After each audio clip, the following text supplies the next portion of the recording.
Assalamualaikum warahmatullahi wabarakatuh.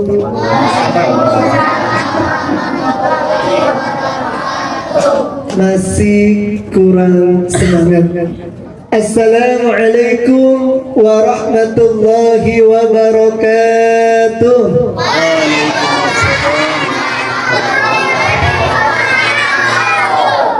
Alhamdulillah, alhamdulillahillazi bini'matihi tatimmus shalihat. Asyhadu an la ilaha illallah wa asyhadu anna Muhammadan abduhu wa rasuluh. Allahumma salli wa sallim ala sayyidina Muhammadin wa ala alihi wa ashabihi ajma'in. Amma ba'd. Hadratil mukarramin yang sama-sama kita muliakan, kita hormati guru kita yang mulia akhina filal Ustaz Obay, juga ya Ustaz cintai dan Ustaz banggakan para santri dan santriwati Majelis Ilmu Bengal Al-Madani kali mulia.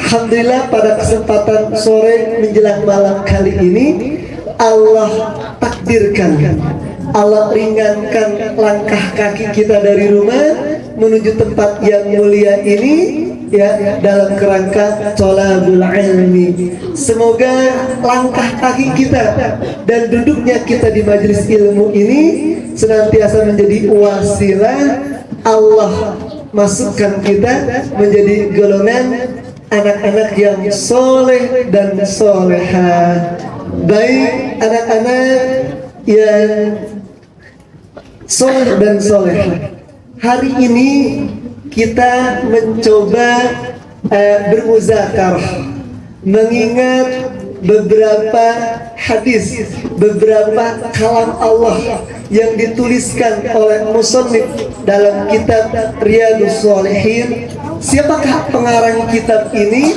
Ya, kitab Riyadhus Shalihin ini dikarang oleh seorang ulama besar yang bernama Syekh Imam An-Nawawi. Nah, apa yang kita kaji hari ini? Biasanya kita mengkaji bahasa Arab, tapi hari ini kita mencoba mengingat ya beberapa kalam Allah atau firman Allah dan satu atau dua hadis, ya. Apa tema yang akan kita bahas pada kesempatan kali ini? Temanya adalah babun fil amri bil muhafazah ala sunnah wa adabiha. Bab yang menerangkan kepada kita akan perintah untuk menjaga, memelihara sunnah-sunnah Nabi dan adab-adabnya. Nah, Syekh Imam An-Nawawi ini punya ciri khas. Ketika beliau menulis atau mengarang kitab Riyadhus Shalihin ini, beliau selalu ya menuliskan tema terlebih dahulu. Ini ada banyak puluhan tema dalam kitab ini. Setelah tema, beliau tuliskan ayat-ayat Al-Quran sebagai penguat hadis yang akan dibahas dalam tema tersebut. Karena keterbatasan waktu, kita coba membaca 3 ayat dari mukadimah tema ini. Apa tema kita? Bab menjaga atau memelihara sunnah Nabi dan adab-adabnya. Pertanyaannya, apa itu sunnah? Siapa yang tahu? Coba pernah mendengar apa itu sunnah? Coba apa namanya? Sunnah itu yang kita kerjakan tidak mendapatkan dosa, dan ketika kita tidak mengerjakannya, kita tidak akan mendapatkan apa-apa. Subhanallah, sahih. Tadi sudah disampaikan oleh sahabat kita, Bang apa namanya? Tarik. Bang Nuri. Tarik. At-Tariq, subhanallah. Surat At-Tariq ada namanya, ya. Tariq pun itu bisa kita maknai jalan, ya. Nah, baik. tadi Ananda Thorik sudah menyampaikan ya bahwa sunnah itu sesuatu yang kalau kita lakukan ya kita akan mendapatkan pahala, kalau kita nggak lakukan tidak dapat dosa. Siapa yang punya ingatan tentang apa itu sunnah yang lainnya? Apa Galban? Coba apa sunnah selain Abang Torik? Siapa yang tahu apa itu sunnah? Baik, nanti sambil ingat-ingat ya, karena di penghujungnya akan bisa berikan satu kuis. Baik, sunnah ya dalam pandangan para ulama, sunnah secara lughatan, sunnah secara bahasa adalah ajaran Nabi, ajaran Rasul. Tetapi sunnah secara istilahian ya secara definisi tadi salah satunya disampaikan oleh Abang Torik ya, ini menurut pendapat ilmu fikih, pendapat ulama fikih ya, bahwa sunnah itu merupakan sebuah hukum ya, sebuah hukum yang kalau dilakukan dapat pahala, ditinggalkan tidak dapat apa-apa. Hukum dalam Islam ada berapa? Ada wajib, ada sunnah, ada mubah, ada makruh, ada haram. Nah, sunnah tadi menurut pendapat ulama ilmu fikih. Lalu kalau pendapat ulama ahlu hadis bagaimana? Sunnah itu sesuatu maja'abihi, sesuatu yang datang dari baginda Nabi ya, baik dalam bentuk perkataan maupun perbuatan atau takrir, ketetapannya. Jadi qaulun wa fi'lun wa takrirun. Ini pendapat apa namanya? Pendapat ulama hadis ya. Jadi hadis secara bahasa ajaran Nabi, secara definisi tadi bisa disebut sesuatu yang dinisbatkan oleh baginda Rasul, baik dalam bentuk perkataannya, perbuatannya, atau ketetapannya.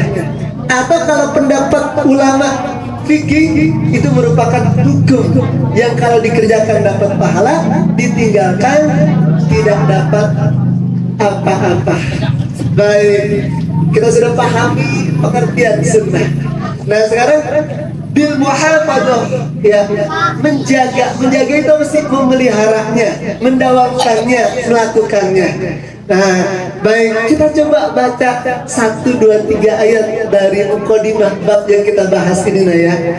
Dikatakan kalau Allah Ta'ala ya, dituliskan oleh musannif, kalau Allah Ta'ala, Allah berfirman, wa ma atakumur rasul fakhuzuhu wa ma nahakum anhu fantahu.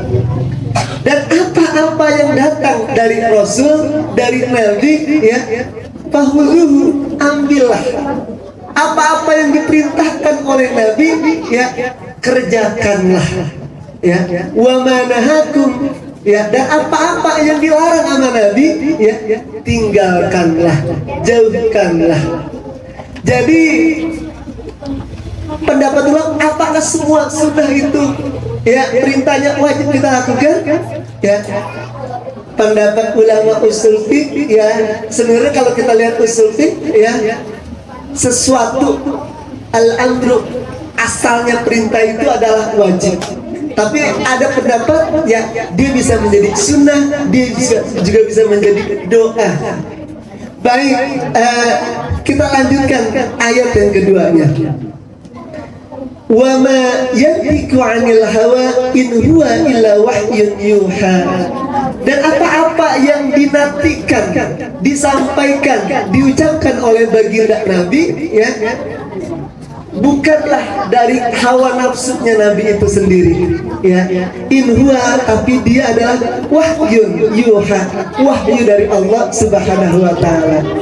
Ayat ini menegaskan bahwa dulu di zaman Rasul, ketika Rasul berdakwah, ada sebagian orang-orang munafik, ada sebagian orang-orang ya non muslim atau orang-orang kafir itu mengatakan, oh apa yang diucapkan sama Rasul itu sebenarnya hanya hawa nafsunya saja, keinginannya saja. Allah membantah prasangka atau pernyataan orang-orang kafir tersebut bahwa apa yang disampaikan oleh baginda Rasul dari lisan Rasul bukan kemauan Rasul, tetapi itu adalah wahyu yang datangnya dari Allah Subhanahu wa taala. Itu artinya hadis-hadis Rasul pada hakikatnya adalah wahyu dari Allah Subhanahu wa taala yang datangnya melalui lisan Rasul. Lalu apa perbedaan antara Al-Qur'an dan Sunnah? Kalau Al-Qur'an yang kita pelajari oleh guru kita ini Al-Qur'an yang datang dari Allah melalui wasilah malaikat Jibril, kemudian disampaikan oleh kepada baginda Rasul, disampaikan ke kita secara berangsur-angsur. Nah, sunnah sebenarnya juga wahyu dari Allah, hanya melalui lisan baginda Rasulullah Sallallahu Alaihi Wasallam. Nah, hadis juga sama dengan Al-Quran. Sama apa? Terkategori dalil akli.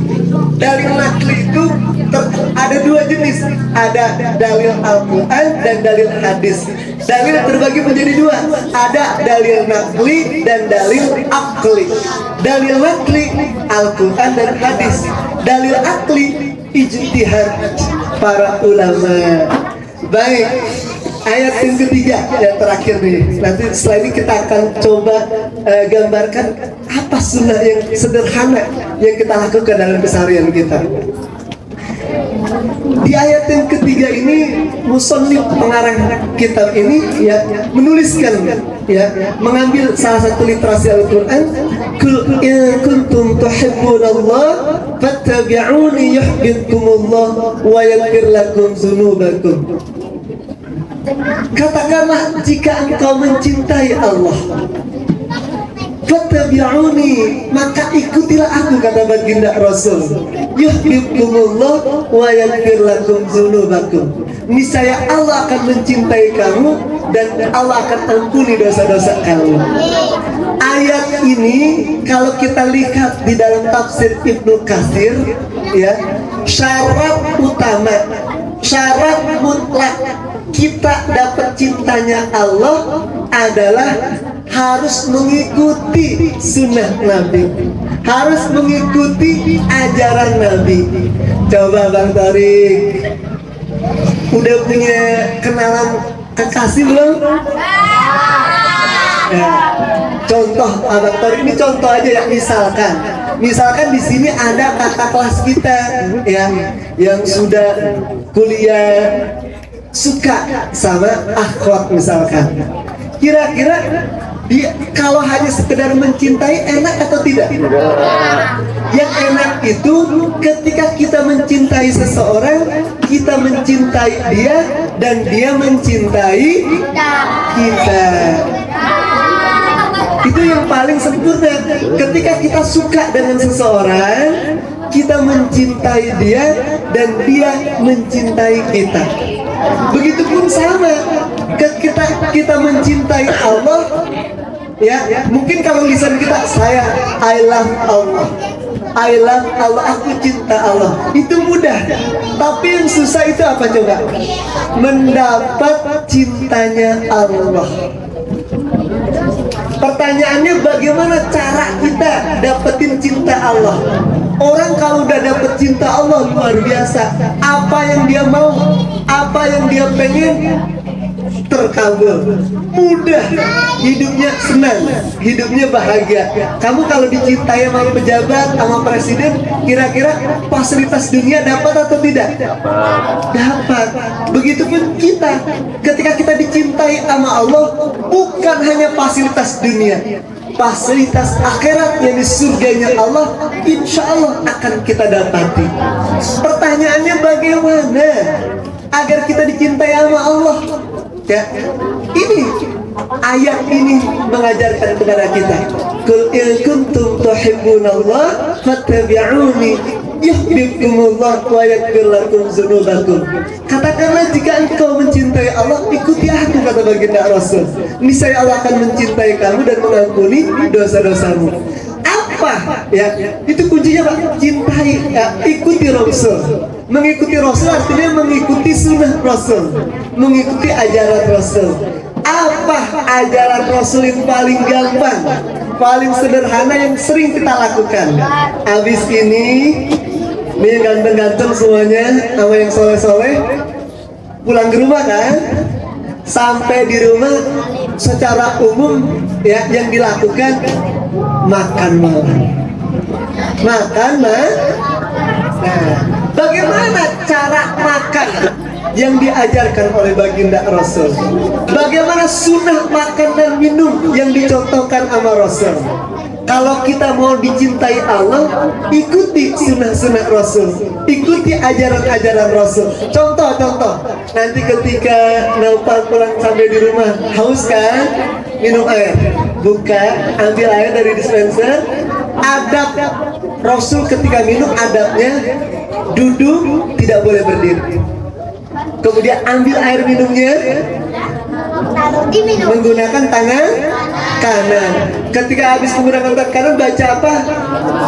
Paling tidak baca Bismillahirrahmanirrahim. Ya. Satu teguk ucapkan Alhamdulillah. Alhamdulillahirabbil alamin. Masih haus, baca bismillah lagi. Bismillahirrahmanirrahim. Teguk lagi. Tegukan yang kedua, habis itu baca apa lagi sayang? Alhamdulillahirabbil alamin. Masih haus misalkan, baca bismillah lagi. Bismillahirrahmanirrahim. Minum lagi. Setelah diminum, baca Alhamdulillah Rabbil alamin.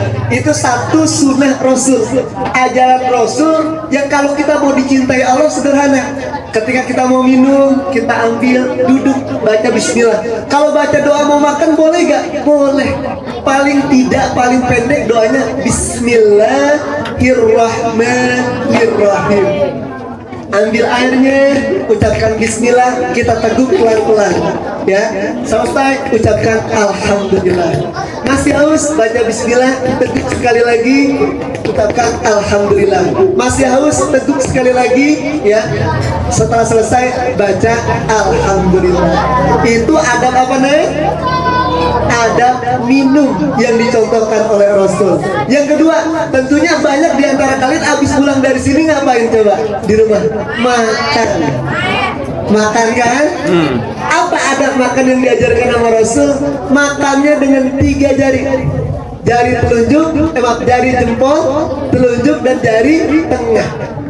Dicomot. Oh, saya kalau 3 jari nggak bisa Ustaz. Boleh ditambah 4 jari. Kalau 4 jari masih susah, boleh ditambah 5 jari. Tapi sunnah Rasul dengan 3 jari. Kalau 3 jari takut susah, 4 jari. Sunnahnya 3 jari. Caranya bagaimana? Baca doa dulu.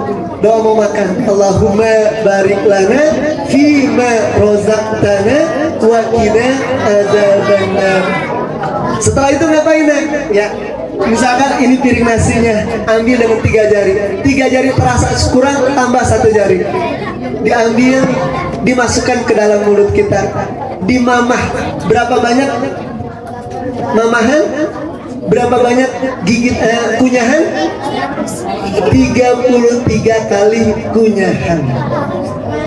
Ternyata menurut penelitian kedokteran, orang yang makan dengan 33 kali kunyahan itu akan menjaga lambungnya. Orangnya akan sehat luar biasa. Jadi ingat, pertama baca doa, yang kedua makan dengan 3 jari, kalau tidak cukup tambah 4 jari. Kalau kita makannya bersama dengan keluarga kita, ambil makanan yang paling terdekat di depan kita. Jangan ini meja, ambilnya yang di pojok sana. Ambil makanan yang terdekat, lauk terdekat dari kita. Ini adab yang diajarkan oleh baginda Rasul. Jadi ingat ya, ambil makanan terdekat, awali dengan bismillah, gunakan 3 jari kita, dikunyah 33 kali kunyahan. Kalau udah selesai bagaimana? Misalkan ini piringnya, Ya, Rasul nyontoin piring kita bekas makan dengan jari telunjuk kita diusap, dijilat bekas makan kita di piring kita. Ini kan piring ada sisa-sisa kuah, sisa-sisa opor ayam, ditarik, ditaruh di lidah kita, ditelan. Setelah piringnya bersih, tangan kita yang mungkin masih kosong dijilat bekas makan kita dari sisa lidah kita. Kenapa?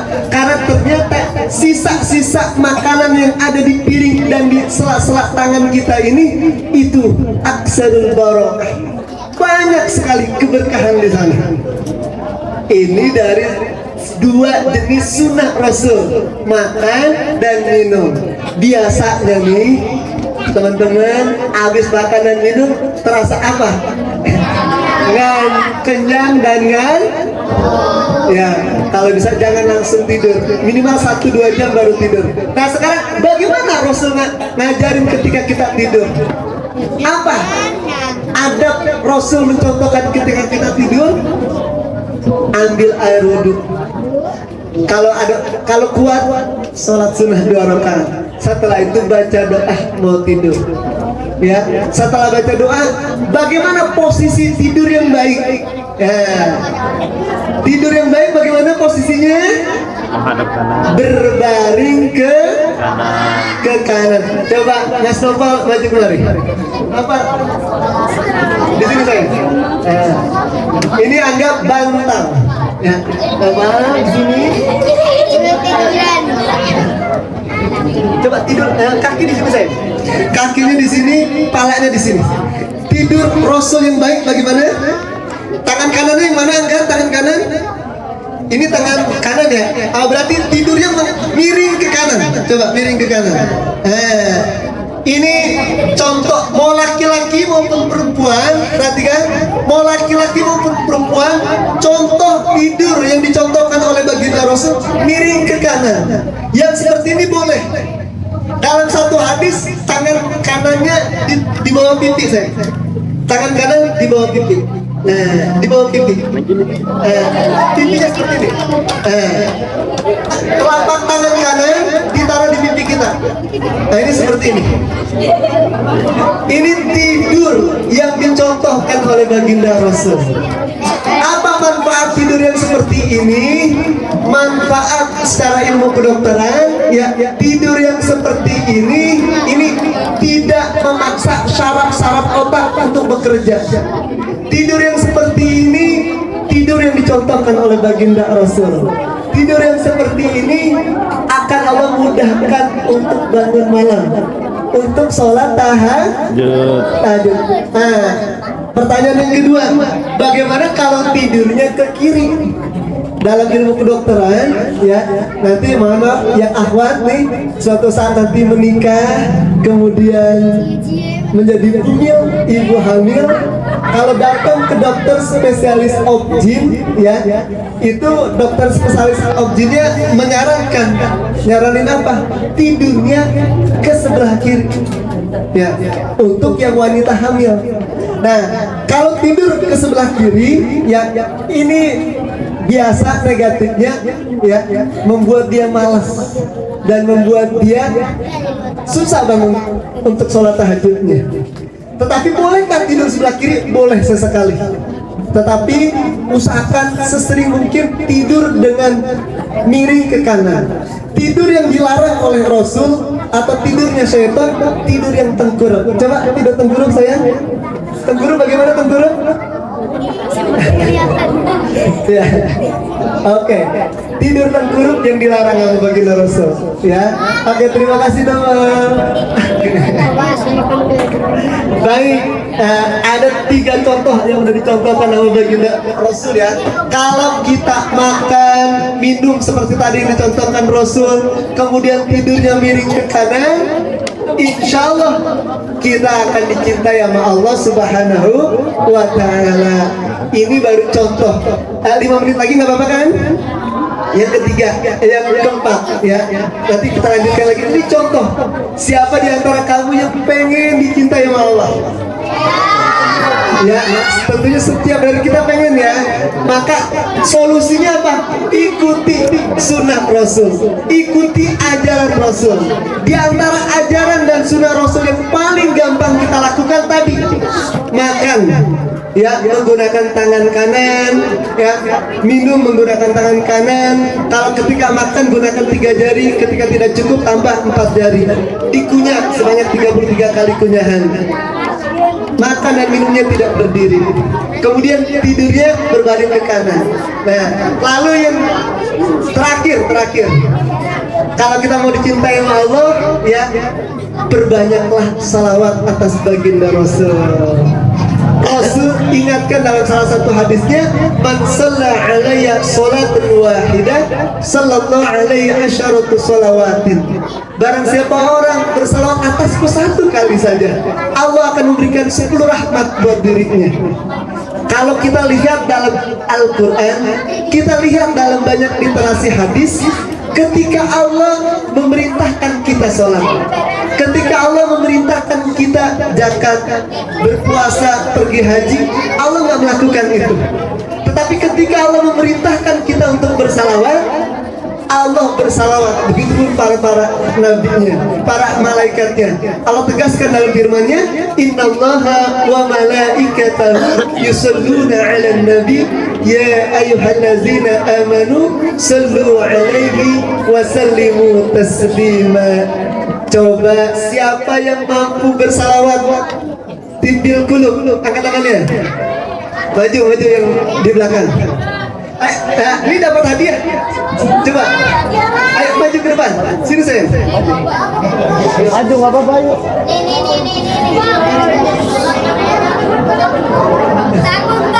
Siapa yang putra atau putri silakan. Itu maju saya. Ganteng sini. Boleh di situ nggak apa-apa. Di sini saya. Sini. Dengarkan. Ini siapa namanya? Sorry.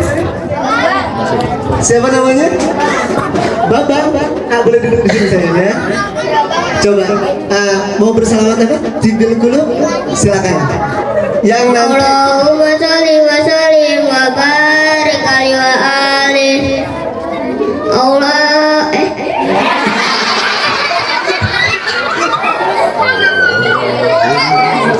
Ayo silakan. Allahumma sholli wa barik. Subhanallah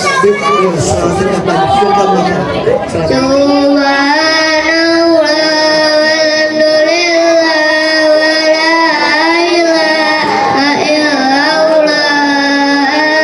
Subhanallah walhamdulillah wa la ilaha illallah.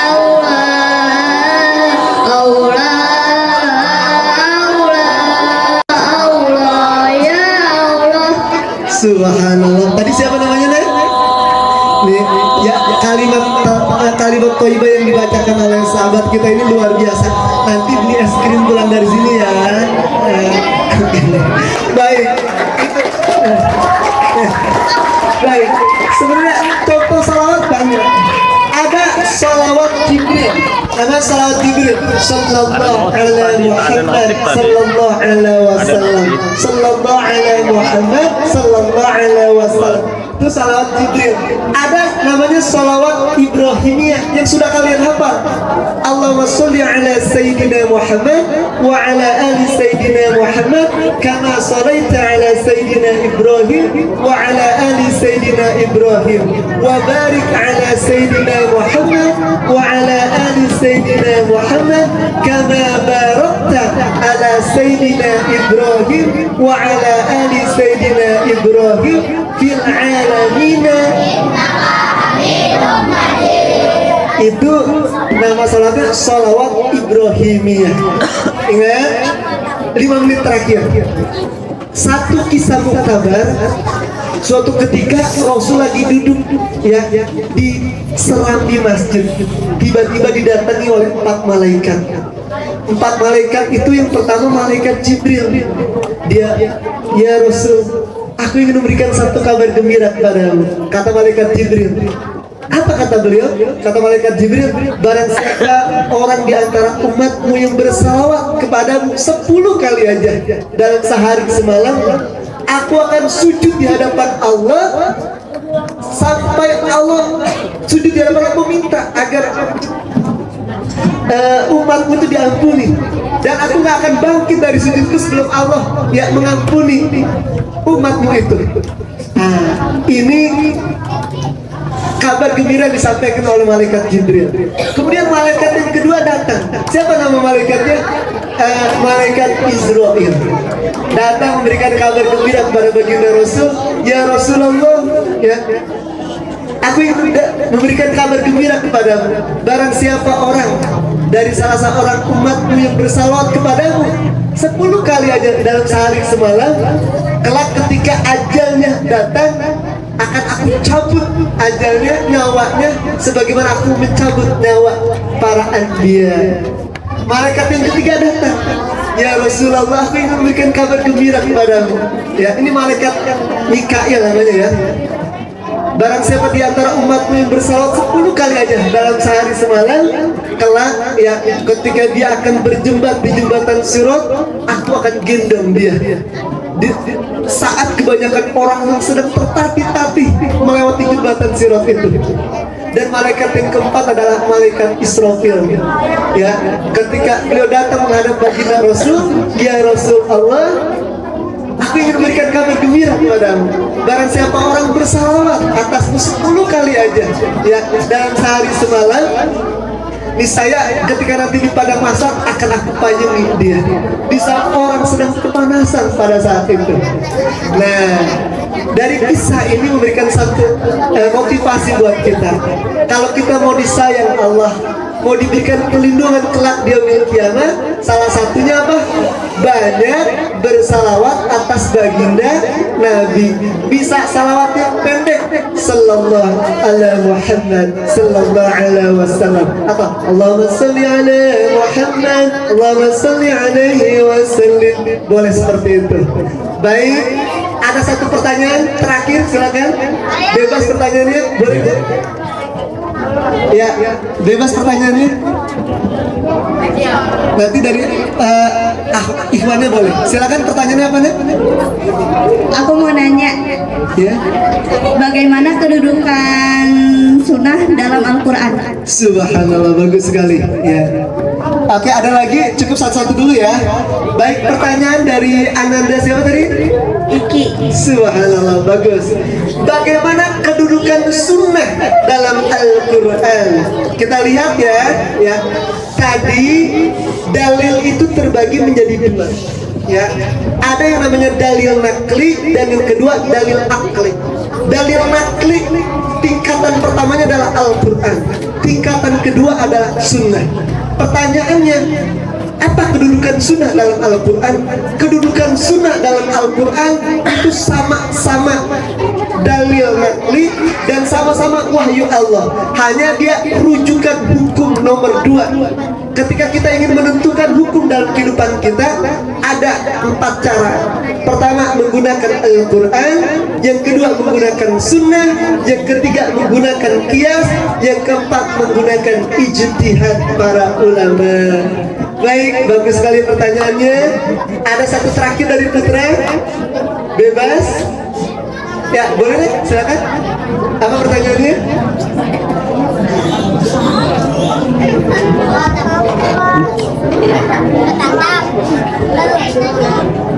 Tenang, bebas. Jadi Surat dari Al-Quran kapan sih dituruninnya? Subhanallah, bagus. Surat dari Al-Quran kapankah diturunkannya? Ya, bagus sekali. Jadi surah yang pertama kali diturunkan nama Allah, ya, itu namanya surah Al-Alaq, ayat ke-4 sampai dengan ayat yang ke-5. Iqra bismi rabbikal ladzi khalaq, khalaqal insana min 'alaq, Iqra wa rabbukal akram. Ini pertama kali diturunkan di Gua Hira. Adapun, nah, diturunkannya pertama kali itu. Tapi Al-Quran diturunkan, ya, ada yang secara langsung, secara keseluruhan juga ada. Kalau dari Allah ya, itu ada dua metode, secara langsung, tetapi dari Jibril ke baginda Rasul diturunkannya secara berangsur-angsur, secara bertahap. Bagus sekali. Baik, buat anda maju ke depan. Ini yang sudah berani memberikan pertanyaan. Ini buat abang ganteng, dan yang satu lagi buat yang tadi kakak yang soleha, ya boleh diberikan ya. Baik, terima, nanti diberikan ya. Baik, insya Allah kita lanjutkan bab ini. Ini baru pembukaan mukadimah saja. Sebenarnya masih ada sekitar dari 9 baru 3 ayat yang kita bacakan. Insya Allah di beberapa pertemuan selanjutnya kita akan coba gali kembali bab ini. Ya, sekali lagi, yang baik datangnya dari Allah, yang tidak baik semata-mata datangnya dari saya pribadi. Saya akhiri, subhanakallahumma wa bihamdika asyhadu an la ilaha illa anta astaghfiruka wa atubu ilaik. Billahi taufiq wal hidayah. Wassalamualaikum warahmatullahi wabarakatuh.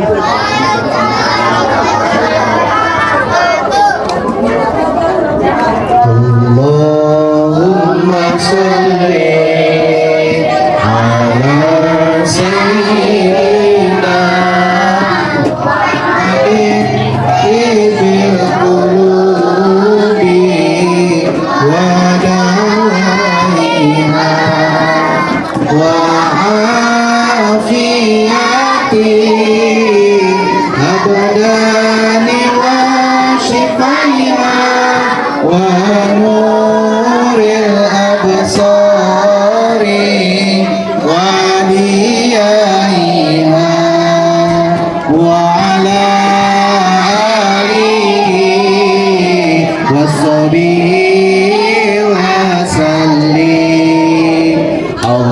Allahumma salli ala Sayyidina Muhammadin tibil qulubi wa dawaiha wa afiyati abdani wa shifaiha wa nuril absari wa diyaiha wa ala alihi wa sahbihi wa sallim. Allahumma salli ala Sayyidina Muhammadin tibil qulubi wa dawaiha wa afiyati abdani wa shifaiha wa nuril absari wa diyaiha wa ala alihi wa sahbihi wa sallim. Adik-adik sekalian saya cintai, alhamdulillah demikian tadi pelajaran yang telah disampaikan oleh Al-Mukarram Bapak Ustadz Mulyono SPDI. Mudah-mudahan apa yang telah diberikan atau diajarkan kepada kita mudah-mudahan bisa kita terapkan di kehidupan kita sehari-hari, dan mudah-mudahan kita selalu tetap semangat untuk belajar menuntut ilmu. Mudah-mudahan kita dapat ilmu yang manfaat. Untuk hari ini cukup sekian, kurang lebihnya mohon maaf dari saya, dari selaku pembawa acara. Mungkin ada kekurangan, kata-kata yang kurang berkenan, mohon dibuka pintu maaf yang sebesar-besarnya. Wassalamualaikum warahmatullahi wabarakatuh.